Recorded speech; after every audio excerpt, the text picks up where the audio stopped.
Pernahkah Anda bertanya-tanya mengapa beberapa orang berdiri tegak dalam menghadapi kesulitan, sementara yang lain runtuh di bawah tekanan? Perbedaannya bukan pada keadaan mereka, tetapi dalam pola pikir mereka. Jika pikiran Anda dipenuhi dengan ketakutan dan keraguan, realitas Anda akan mencerminkan itu.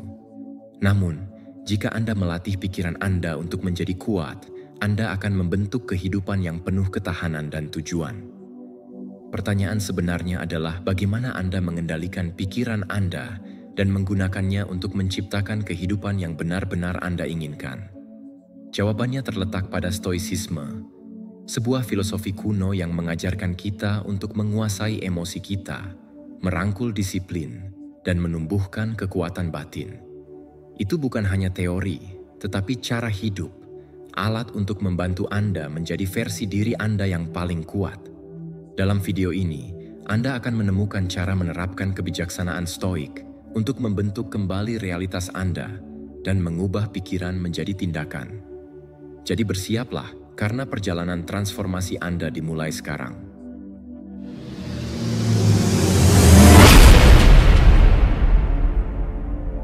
Nomor 1. Buka kekuatan pikiran Anda. Bayangkan Anda mengunjungi restoran kelas atas dengan harapan besar akan pengalaman kuliner yang istimewa.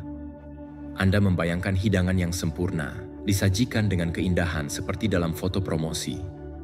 Namun ketika makanan tiba, tampilannya tidak sesuai dengan ekspektasi.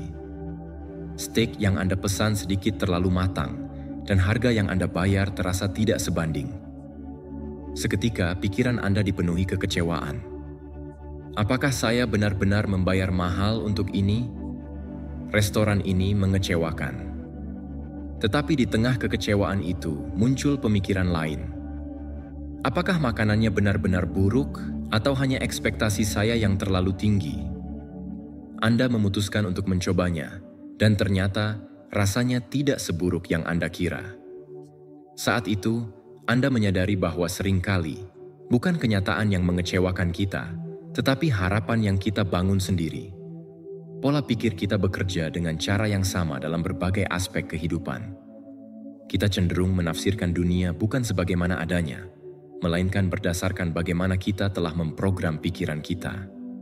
Jika Anda percaya bahwa dunia ini penuh dengan ketidakadilan dan orang-orang egois, Anda akan selalu menemukan bukti yang mendukung keyakinan itu. Namun, jika Anda melatih diri untuk melihat peluang, kebaikan, dan pertumbuhan, dunia akan mencerminkan hal yang sama kembali kepada Anda. Ini bukan sekadar optimisme kosong, melainkan mekanisme neurologis yang nyata. Otak manusia memiliki Reticular Activating System, RAS, sebuah sistem penyaring yang menentukan informasi mana yang layak diperhatikan dan mana yang diabaikan. Seperti gelombang radio yang ada di sekitar kita, Anda hanya akan mendengar siaran dari stasiun yang Anda pilih. Anda mungkin pernah mengalami ini. Setelah membeli mobil baru, tiba-tiba Anda melihat mobil dengan model yang sama di mana-mana. Jumlahnya tidak bertambah, tetapi otak Anda kini lebih peka terhadapnya. Begitu pula dengan keyakinan yang Anda tanamkan dalam pikiran. Jika Anda terus-menerus berkata, "Saya selalu sial," otak Anda akan secara otomatis mencari bukti yang memperkuat keyakinan tersebut, sementara momen-momen keberuntungan yang terjadi justru terabaikan. Epictetus pernah berkata, "Manusia tidak terganggu oleh kejadian itu sendiri, melainkan oleh cara mereka menafsirkannya." Dengan kata lain, Anda mungkin tidak dapat mengendalikan situasi yang terjadi, tetapi Anda selalu memiliki kendali atas bagaimana Anda bereaksi. Dan ketika Anda mampu mengendalikan reaksi Anda memegang kendali atas bagaimana kehidupan Anda terbentuk. Salah satu cara sederhana untuk mulai melatih kendali ini adalah dengan mengubah pertanyaan yang Anda ajukan kepada diri sendiri. Saat menghadapi kegagalan, alih-alih bertanya, "Mengapa ini terjadi pada saya?" Cobalah bertanya, "Apa yang bisa saya pelajari dari pengalaman ini?" Saat melakukan kesalahan, daripada berpikir, "Saya sangat bodoh," ubahlah menjadi, "Apa yang bisa saya lakukan dengan lebih baik di masa depan?" Perubahan kecil dalam cara berpikir ini akan membentuk tindakan Anda, dan perlahan, Anda akan melihat perubahan besar dalam cara Anda menghadapi hidup. Jika Anda masih meragukan kekuatan pikiran, lihatlah bagaimana para atlet elit berlatih. Mereka tidak hanya melatih tubuh mereka, tetapi juga melatih pikiran mereka. Sebelum bertanding, mereka memvisualisasikan setiap gerakan dengan detail, membayangkan kemenangan sebelum benar-benar mencapainya. Penelitian menunjukkan bahwa membayangkan suatu gerakan secara intens dapat mengaktifkan bagian otak yang sama seperti saat benar-benar melakukannya. Dengan kata lain, otak tidak selalu membedakan antara pengalaman nyata dan gambaran mental yang kita yakini dengan kuat.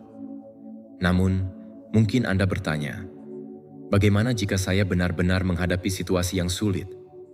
Saya tidak bisa sekadar berpikir positif dan berharap semuanya membaik.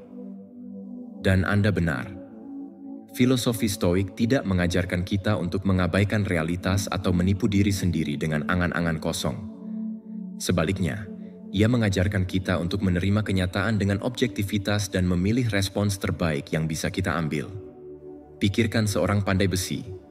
Ia tidak dapat mengendalikan jenis logam yang ia terima, tetapi ia memiliki pilihan apakah akan menempanya menjadi bilah pedang yang tajam atau membiarkannya tetap menjadi potongan besi yang tidak berguna.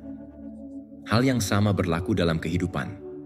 Kita mungkin tidak selalu memiliki kendali atas apa yang terjadi, tetapi kita selalu bisa memilih bagaimana menanggapinya. Pikiran adalah alat paling kuat yang kita miliki. Jika kita membiarkan diri terperangkap dalam pola pikir negatif, maka hidup akan terasa semakin berat. Namun, jika kita mulai membentuk pola pikir yang lebih konstruktif, kita sedang mengarahkan diri menuju kehidupan yang lebih bermakna. Dan disinilah titik awalnya, membuka pikiran adalah langkah pertama. Tetapi kekuatan sejati terletak pada keberanian untuk mengubahnya. Perjalanan ini bukan untuk semua orang, tetapi bagi mereka yang berani, dunia akan terbuka dengan cara yang tidak pernah mereka bayangkan sebelumnya. Nomor 2, ubah pola pikir Anda. Pernahkah Anda menggulir media sosial dan melihat seseorang menjalani hidup yang tampak sempurna, menjelajahi dunia, membangun karier impian, dan menikmati kebebasan finansial?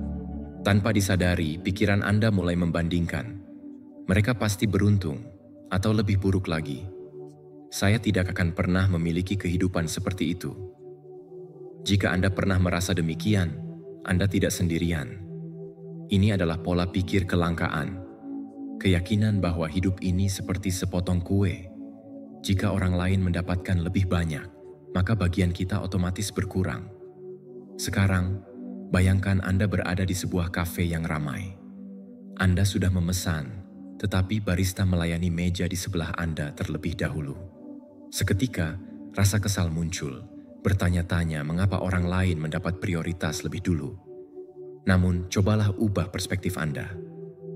Hanya karena mereka menerima kopi lebih awal, bukan berarti pesanan Anda tidak sedang diproses. Hidup berjalan dengan cara yang sama. Kesuksesan orang lain bukanlah indikasi kegagalan Anda. Pertanyaan sebenarnya adalah, apakah Anda menunggu dengan keyakinan bahwa giliran Anda akan datang? Atau apakah Anda menyiksa diri sendiri dengan keyakinan bahwa keberuntungan memang tidak pernah berpihak pada Anda? Filosofi Stoik telah lama mengajarkan bahwa persepsi kita membentuk realitas kita. Marcus Aurelius pernah berkata, kebahagiaan hidup Anda bergantung pada kualitas pikiran Anda. Kebahagiaan sejati tidak datang dari faktor eksternal, tetapi dari cara kita menafsirkannya.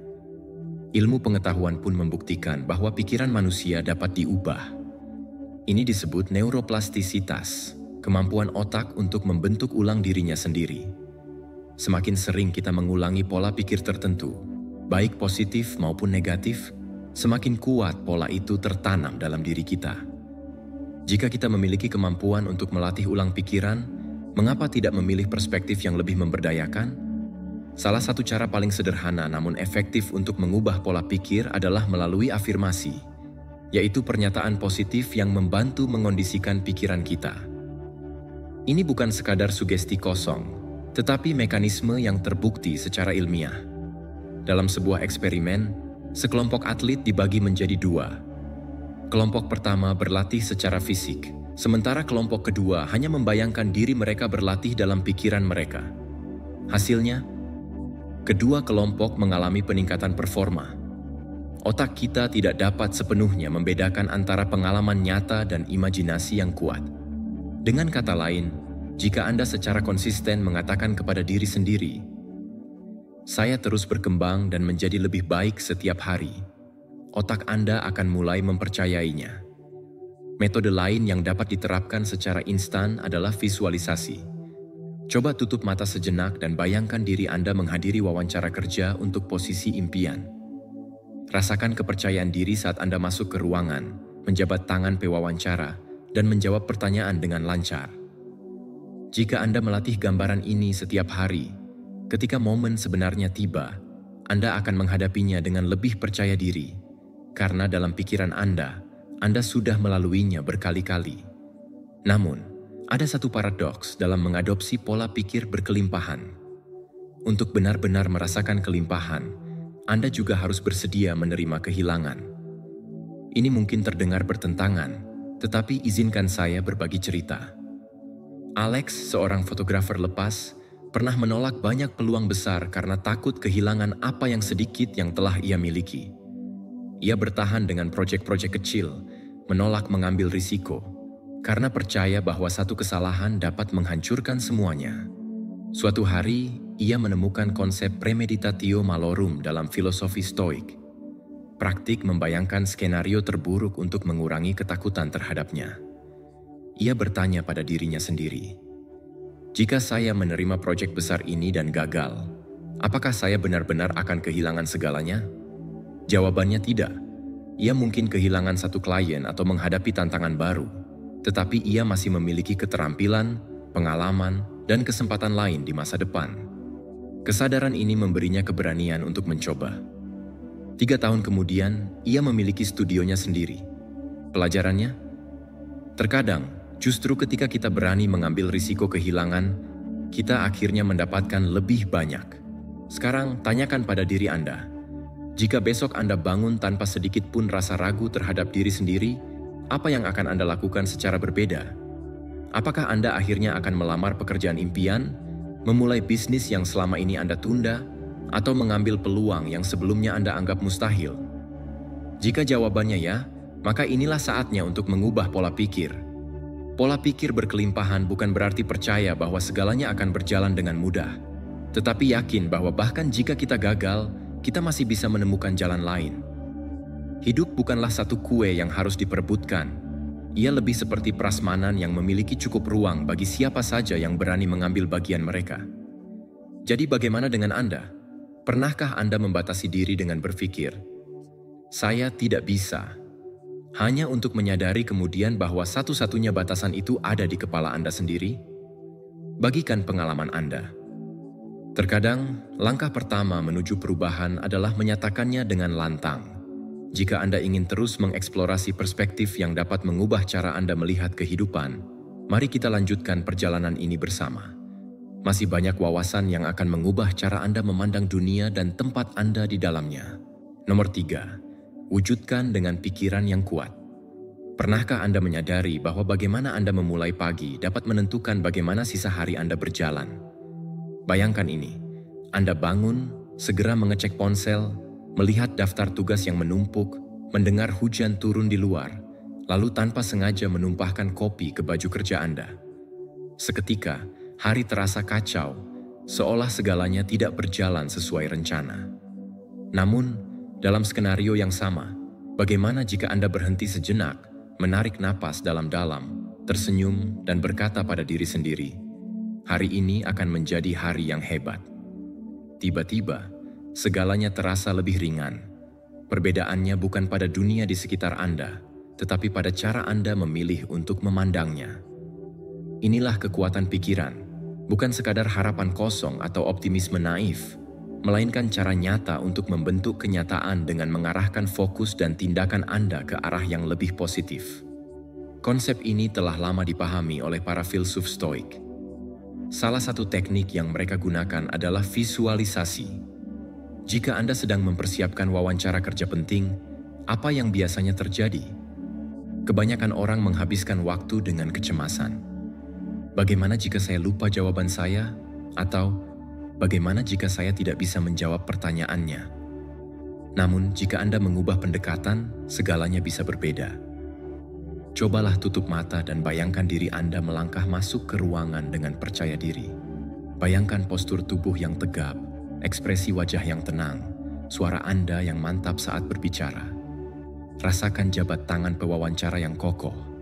Dengarkan nada suara mereka yang positif saat menanggapi jawaban Anda. Ulangi gambaran ini setiap hari, hingga tertanam dalam pikiran bawah sadar Anda.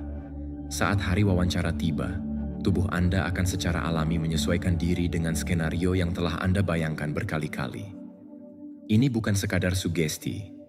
Penelitian menunjukkan bahwa otak kita tidak bisa sepenuhnya membedakan antara pengalaman nyata dan imajinasi yang kuat. Itulah mengapa atlet Olimpiade tidak hanya berlatih di lapangan, tetapi juga menghabiskan waktu berjam-jam memvisualisasikan perlombaan dalam pikiran mereka. Ketika saatnya tiba, mereka sudah menang, bahkan sebelum pertandingan dimulai. Namun, hanya berpikir positif saja tidak cukup. Anda membutuhkan sesuatu yang lebih kuat. Konsistensi. Inilah prinsip dasar dari hukum ketertarikan yang sering disalahartikan sebagai konsep mistik. Padahal pada dasarnya, ini adalah prinsip psikologis yang sederhana. Kita cenderung menemukan apa yang kita cari. Jika Anda percaya bahwa dunia selalu menentang Anda, otak Anda hanya akan memperhatikan bukti-bukti yang mendukung keyakinan itu. Namun, jika Anda mulai meyakini bahwa peluang selalu ada, Anda akan mulai melihatnya, bahkan di tempat-tempat yang sebelumnya tidak pernah Anda perhatikan. Cobalah eksperimen kecil ini. Besok pagi, alih-alih langsung mengecek media sosial atau berita yang penuh dengan hal negatif, tanyakan pada diri sendiri, apa hal baik yang bisa saya temukan hari ini? Perubahan sederhana ini akan melatih pikiran Anda untuk mencari hal-hal positif. Tiba-tiba, Anda mulai melihat hal-hal kecil yang sebelumnya luput dari perhatian. Senyum ramah dari seseorang di jalan, email yang membawa kabar baik, atau percakapan ringan yang membuka peluang baru. Dunia di sekitar Anda tidak berubah, hanya persepsi Anda yang berubah. Namun, tidak peduli seberapa kuat pola pikir Anda, tanpa tindakan nyata, semuanya hanya akan tetap menjadi ide. Inilah mengapa afirmasi penting, tetapi harus dilakukan dengan cara yang benar. Mengulang kalimat seperti, "Saya kaya," sementara rekening bank Anda kosong tidak akan mengubah apapun. Sebaliknya, afirmasi harus mencerminkan proses pertumbuhan. Misalnya, "Saya sedang belajar mengelola keuangan saya dengan lebih baik setiap hari." Kalimat ini lebih realistis dan dapat diterima oleh pikiran, sehingga otak Anda akan mulai mencari bukti untuk mendukungnya. Cara yang paling efektif adalah dengan melakukannya secara konsisten, misalnya dengan berdiri di depan cermin setiap pagi, menatap mata Anda sendiri, dan mengucapkan afirmasi dengan penuh keyakinan. Awalnya mungkin terasa aneh, tetapi seiring waktu Anda akan merasakan perubahan nyata dalam cara Anda berpikir dan bertindak. Lalu, bagaimana agar semua ini menjadi bagian dari sistem yang dapat diterapkan secara konsisten? Bukan hanya sekadar teori yang terlupakan dalam beberapa hari. Salah satu teknik yang efektif adalah pemetaan pikiran. Daripada hanya menyimpan semua harapan dan rencana dalam kepala, tuliskan. Ambil selembar kertas dan buat peta tujuan Anda. Tulis di tengah, lalu cabangkan ke berbagai aspek yang diperlukan. Pola pikir yang harus dijaga, tindakan konkret yang perlu dilakukan, serta afirmasi yang akan Anda ulangi setiap hari. Dengan memiliki gambaran visual, Anda memberikan pikiran Anda peta jalan yang jelas, sehingga tidak hanya sekadar bermimpi, tetapi benar-benar mencapainya. Nomor 4, kendalikan emosi Anda. Setiap orang pasti pernah mengalami hari yang terasa kacau. Anda bangun kesiangan, lalu mendapati jalanan macet parah. Di kantor, atasan Anda memberikan kritik tajam yang terasa tidak adil. Semua itu menumpuk, dan sebelum Anda menyadarinya, emosi Anda mengambil alih. Rasa kesal berubah menjadi kemarahan, frustrasi berkembang menjadi kepanikan, dan hari yang awalnya hanya sedikit terganggu berubah menjadi bencana total. Namun berhentilah sejenak dan tanyakan pada diri sendiri, apakah peristiwa-peristiwa itu yang membuat hari Anda buruk atau cara Anda meresponsnya? Kaum Stoik memahami satu prinsip mendasar. Anda tidak dapat mengendalikan dunia luar, tetapi Anda selalu memiliki kendali penuh atas respons Anda terhadapnya. Epictetus berkata, bukan peristiwa yang mengganggu manusia, tetapi pandangan mereka terhadap peristiwa tersebut. Dengan kata lain, bukan kritik atasan yang membuat Anda marah, tetapi interpretasi Anda terhadap kritik itu. Bukan kemacetan yang membuat Anda stres, tetapi bagaimana Anda memprosesnya dalam pikiran Anda. Maka, jika Anda ingin menjalani hidup dengan lebih tenang dan berdaya, langkah pertama adalah menguasai emosi Anda, bukan membiarkannya menguasai Anda. Dan ini bukan tentang menekan atau mengabaikan emosi. Justru sebaliknya, kendali emosi sejati datang dari pemahaman yang mendalam terhadapnya. Mari kita mulai dengan teknik pertama, kesadaran emosi. Saat Anda merasakan kemarahan, kecemasan, atau frustrasi, jangan langsung bereaksi. Sebaliknya, berhenti sejenak dan amati perasaan itu. Tanyakan pada diri sendiri, apa yang sebenarnya saya rasakan? Dan apakah ini pantas untuk situasi ini? Latihan sederhana ini memberikan jarak antara Anda dan emosi Anda, memungkinkan Anda untuk bertindak berdasarkan logika, bukan impuls sesaat. Latihan lain yang sangat efektif adalah menulis jurnal emosi. Marcus Aurelius, salah satu kaisar Romawi dan filsuf Stoik terbesar, setiap malam menuliskan refleksi tentang harinya. Ini bukan hanya tentang menganalisis kejadian, tetapi juga memahami bagaimana dirinya bereaksi terhadapnya. Anda bisa mencoba hal yang sama. Setiap malam, tuliskan satu momen yang memicu emosi kuat dalam diri Anda. Lalu tanyakan, bagaimana saya bisa merespons dengan lebih baik? Seiring waktu, Anda akan melihat pola dalam cara Anda bereaksi dan menemukan strategi untuk memperbaikinya. Namun, inilah bagian yang sering diabaikan banyak orang. Kendali emosi bukan berarti selalu merasa tenang atau bahagia. Ada saatnya Anda akan merasa sedih, marah, atau kecewa, dan itu tidak masalah. Kuncinya adalah bagaimana Anda menavigasi emosi itu tanpa terseret olehnya.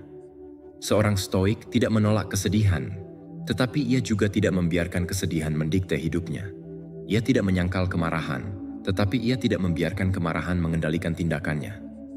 Bayangkan seorang kapten kapal di tengah badai. Ia tidak bisa menghentikan angin atau ombak, tetapi ia bisa mengendalikan arah kemudi.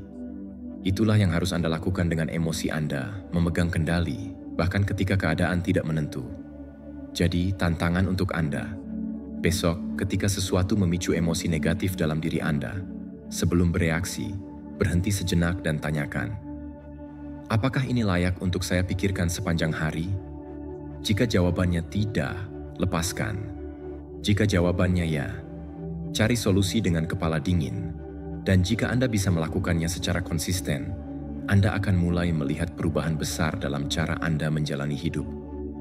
Anda tidak lagi menjadi korban keadaan, tetapi seseorang yang dengan sadar memilih bagaimana ia merespons dunia. Namun, mengendalikan emosi saja tidak cukup. Ada satu elemen penting yang menentukan apakah Anda benar-benar bisa menjalani hidup dengan tenang dan berdaya. Kebiasaan yang Anda bangun setiap hari. Emosi Anda tidak berdiri sendiri. Mereka lahir dari pola pikir, lingkungan, dan kebiasaan yang Anda jalani. Jadi, bagaimana kebiasaan dapat membantu Anda mengendalikan emosi dan menjalani hidup yang lebih kuat? Itulah yang akan kita bahas selanjutnya. Membangun rutinitas stoik untuk ketenangan dan ketangguhan mental. Nomor 5. Daya tarik kekayaan, kesehatan, dan kebahagiaan. Sukses bukan hanya tentang angka di rekening bank Anda. Jika kekayaan saja yang menentukan kesuksesan, mengapa begitu banyak orang kaya masih merasa kesepian dan tidak terpenuhi? Kuncinya terletak pada menyeimbangkan 3 elemen penting: stabilitas keuangan, kesehatan, dan kebahagiaan batin. Abaikan satu saja, dan Anda akan selalu merasa kekurangan, tidak peduli apa yang Anda miliki. Namun, kebenaran yang paling penting adalah bahwa semuanya dimulai dengan satu hal: pikiran Anda. Mari kita bicara tentang uang terlebih dahulu, karena itulah yang dikaitkan kebanyakan orang dengan kesuksesan. Pernahkah Anda mendengar seseorang berkata, Uang membuat orang serakah, atau hanya orang yang tidak jujur yang menjadi kaya, atau saya tidak pandai dengan uang. Keyakinan ini bertindak seperti pintu terkunci yang menjebak orang dalam siklus kelangkaan. Namun, pikirkanlah, jika Anda percaya uang itu jahat, bagaimana Anda bisa menariknya? Alih-alih melihat uang sebagai masalah, lihatlah sebagai alat. Palu dapat digunakan untuk membangun rumah atau menghancurkannya. Itu tidak baik atau buruk. Bagaimana Anda menggunakannya yang penting. Jika Anda ingin menjadi kaya tetapi memiliki keyakinan yang mengakar terhadap uang, Anda seperti seseorang yang mencoba berenang sambil takut air. Mulailah dengan mengubah pola pikir Anda. Uang bukanlah sesuatu yang membuat Anda beruntung. Itu adalah hasil dari nilai yang Anda ciptakan. Mekanik hebat akan selalu memiliki pelanggan. Koki berbakat akan selalu memiliki restoran yang berkembang, dan karyawan pekerja keras yang terus belajar akan selalu dipromosikan. Daripada berkata, "Saya tidak punya uang," tanyakan, "Bagaimana saya bisa menciptakan lebih banyak nilai?" Lalu ambil tindakan. Tetapkan tujuan keuangan yang jelas. Pelajari cara mengelola pengeluaran Anda, dan berinvestasilah pada keterampilan yang meningkatkan potensi penghasilan Anda. Kaum Stoik tidak mengejar kekayaan, tetapi mereka juga tidak takut akan kekayaan. Mereka menguasainya. Namun, apa gunanya kekayaan jika Anda tidak memiliki kesehatan? Pernahkah Anda melihat pengusaha sukses yang terus-menerus berjuang melawan sakit kepala dan insomnia karena stres, atau pekerja kantoran yang membungkuk di depan komputer sepanjang hari, mengabaikan tubuh mereka? Jika Anda berpikir, "Saya tidak punya waktu untuk berolahraga," tunggu sampai Anda menemukan waktu untuk kunjungan ke rumah sakit.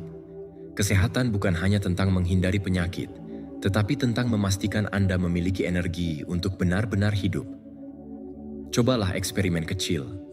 Besok pagi, daripada meraih ponsel Anda saat Anda bangun, melangkahlah keluar untuk berjalan kaki selama 10 menit. Rasakan udara pagi, biarkan pikiran Anda bangun secara alami. Daripada cangkir kopi ketiga di sore hari, minumlah segelas air dan lakukan peregangan selama beberapa menit. Perubahan sederhana ini mungkin tampak tidak penting, tetapi seiring waktu, mereka akan mengubah energi dan kejernihan Anda. Jika Anda tidak merawat tubuh Anda, siapa yang akan melakukannya? Dan kemudian ada kebahagiaan yang paling sulit dipahami dari semuanya. Pernahkah Anda berkata pada diri sendiri, "Saya akan bahagia ketika saya menghasilkan lebih banyak uang," atau "Saya akan bahagia ketika saya mendapatkan pekerjaan yang lebih baik," atau "Saya akan bahagia ketika saya mencapai tujuan ini"? Bahkan ketika Anda mencapai hal-hal itu, kebahagiaan tidak bertahan lama. Pemenang lotre mungkin merasa gembira selama beberapa bulan, tetapi tanpa disiplin keuangan, mereka dapat berakhir dengan utang. Karyawan yang baru dipromosikan mungkin merasa senang pada awalnya, tetapi jika mereka tidak benar-benar menikmati pekerjaan mereka, stres akan segera mengambil alih. Kebahagiaan bukanlah tujuan, itu adalah cara hidup. Lihatlah apa yang sudah Anda miliki. Secangkir kopi hangat di pagi hari, percakapan ringan dengan seorang teman, sore yang damai bersama keluarga Anda. Tidak semua orang bisa mengalami hal-hal ini. Rasa syukur adalah bahan rahasia. Daripada berpikir, "Mengapa saya tidak memiliki ini?" mulailah bertanya, "Apa yang sudah saya miliki?" Dan Anda akan mulai melihat bahwa hidup jauh lebih kaya dari yang Anda bayangkan. Kaum Stoik tidak mencari kebahagiaan dalam kesenangan yang cepat berlalu, tetapi dalam ketenangan dan kepuasan hidup yang dijalani dengan baik. Jadi, bagaimana Anda menjalani hidup? Apakah Anda membiarkan keyakinan lama membatasi potensi Anda? Apakah Anda membiarkan rasa takut menentukan realitas keuangan Anda? Apakah Anda memprioritaskan kesehatan Anda, atau hanya memikirkannya saat tubuh Anda mulai rusak? Apakah Anda menunda kebahagiaan, menunggu masa depan tonggak sejarah sebelum Anda membiarkan diri Anda merasa puas? Pikiran Anda adalah tanah, dan pikiran Anda adalah benihnya. Jika Anda menanam kenegatifan, Anda akan memanen stres dan kekurangan. Namun, jika Anda menanam pola pikir yang benar, salah satu dari kelimpahan, kesehatan, dan rasa syukur, Anda akan menciptakan kehidupan yang benar-benar layak dijalani. Dan setelah Anda meletakkan fondasi ini, tantangan berikutnya adalah kesulitan. Karena tidak peduli seberapa kuat pola pikir Anda, hidup akan menguji Anda. Pertanyaannya adalah, bagaimana Anda akan menghadapinya? Itulah yang akan kita bahas selanjutnya. Nomor 6. Mengatasi tantangan dan menetapkan tujuan. Apakah Anda pernah memperhatikan bagaimana dua orang dapat melalui situasi yang persis sama tetapi bereaksi dengan cara yang sangat berbeda? Satu orang menghadapi kegagalan di tempat kerja, tenggelam dalam keraguan diri, menyalahkan diri sendiri, dan percaya bahwa mereka tidak cukup baik. Yang lain mengalami kegagalan yang sama, melihatnya sebagai pelajaran, kesempatan untuk mengasah keterampilan mereka, dan kembali lebih kuat. Apa yang membuat perbedaan? Pola pikir mereka. Pikiran kita seperti tukang roti. Jika Anda memberinya bahan-bahan yang buruk, pikiran negatif, takut, khawatir, itu akan membuat Anda roti kering yang pahit. Namun, jika Anda memberinya ketahanan, optimisme, dan perspektif yang berorientasi pada pertumbuhan, hasilnya akan menjadi sesuatu yang kaya, memuaskan, dan layak dinikmati. Ketika tantangan muncul, jangan biarkan pikiran negatif mengambil kendali. Sebaliknya, tanyakan pada diri sendiri, apa yang dapat saya pelajari dari ini? Lakukan sesuatu yang sederhana. Misalnya, dalam wawancara kerja, Anda datang memberikan yang terbaik, tetapi Anda tidak mendapatkan posisi itu. Secara alami, Anda merasa kecewa, tetapi memikirkannya tidak akan mengubah hasilnya. Sebaliknya, tuliskan 3 hal. Apa yang saya lakukan dengan baik? Swing. Apa yang dapat saya tingkatkan? Swing. Bagaimana saya akan melakukannya dengan lebih baik di lain waktu? Mungkin Anda menyadari bahwa Anda perlu menyiapkan jawaban yang lebih kuat untuk pertanyaan tertentu, atau mengerjakan kepercayaan diri Anda. Saat Anda beralih dari frustrasi ke pembelajaran, Anda membuka kekuatan untuk bergerak maju. Kemudian ada hari-hari ketika semuanya tampak salah. Bos Anda membentak Anda, mobil Anda mogok, teman Anda membatalkan rencana. Pada akhir hari, Anda hanya ingin mengangkat tangan dan berteriak. Namun, pernahkah Anda mencoba melihatnya secara berbeda? Alih-alih berpikir, hari ini adalah bencana. Bagaimana jika Anda membingkainya kembali sebagai, hari ini adalah kesempatan besar untuk melatih kesabaran? Tantangan bisa berupa rintangan atau tempat latihan untuk pikiran yang lebih kuat. Pilihan ada di tangan Anda. Namun, pola pikir saja tidak cukup.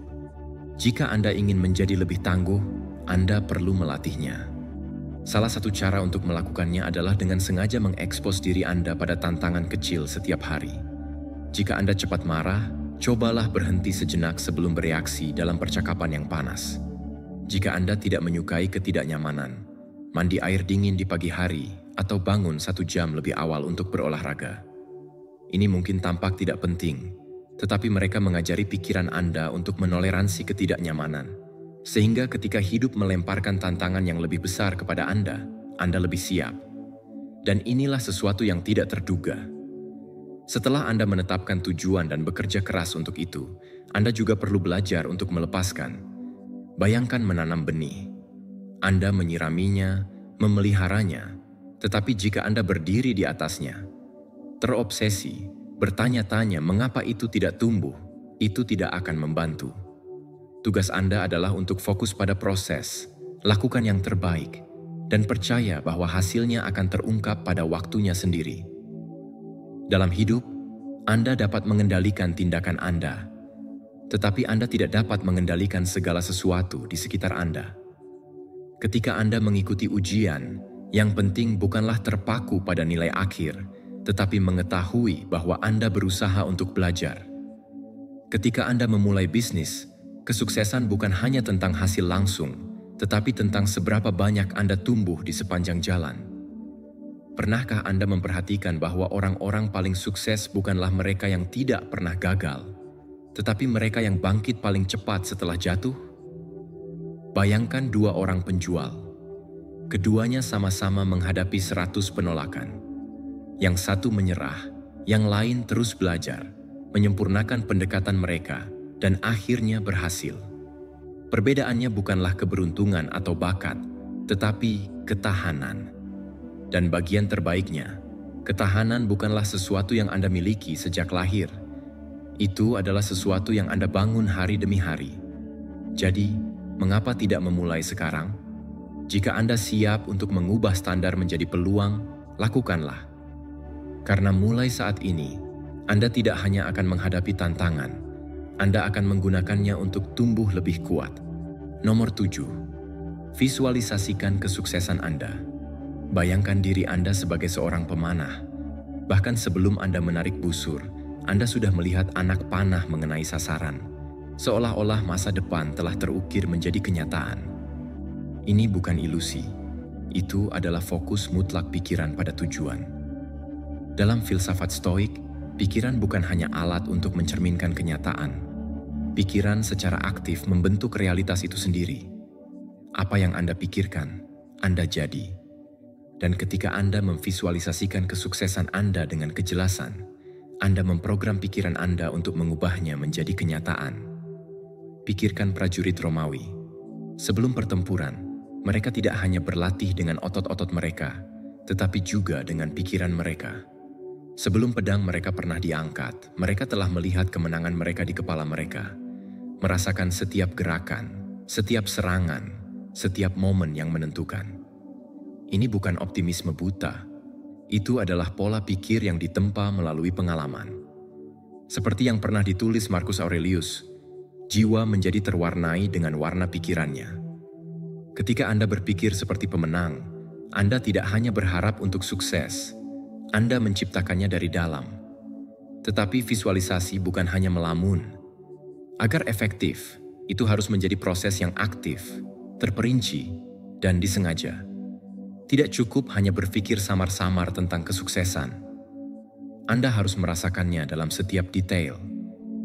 Napas Anda saat Anda mencapai tujuan Anda, suara di sekitar Anda, ketegangan pada otot Anda, bahkan rintangan yang akan Anda hadapi.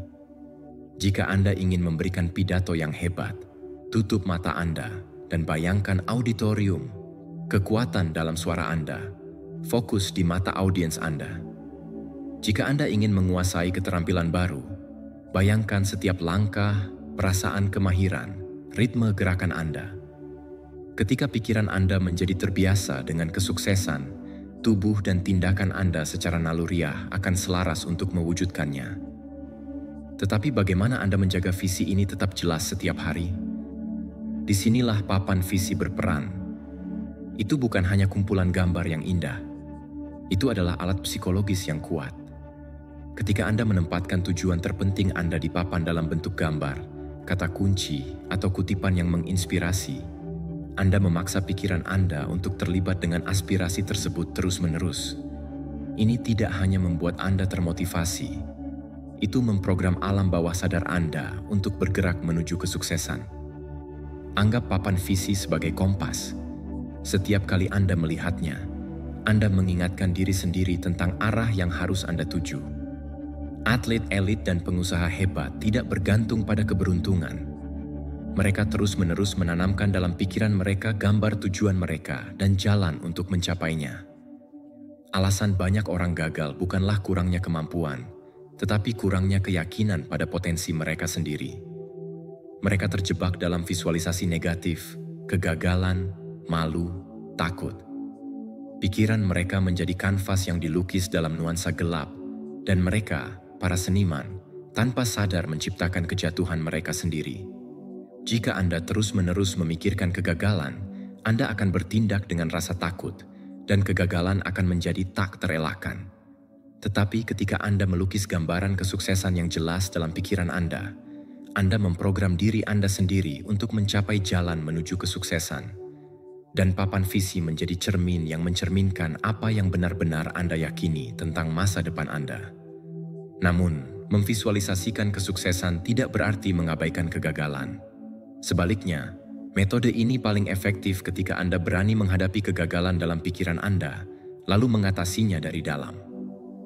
Seorang pejuang tidak hanya memvisualisasikan kemenangan, ia juga melihat saat-saat bahaya dan mempersiapkan diri untuk mereka.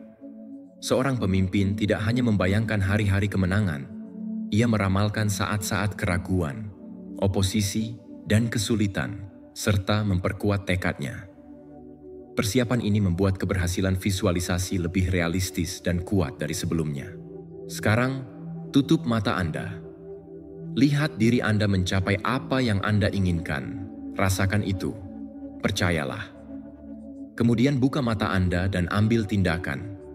Jika Anda benar-benar serius tentang apa yang ingin Anda capai, buat papan visi Anda hari ini. Tempatkan gambar yang mewakili tujuan Anda di mana Anda akan melihatnya setiap hari. Sehingga setiap pagi ketika Anda bangun, Anda tidak hanya bermimpi.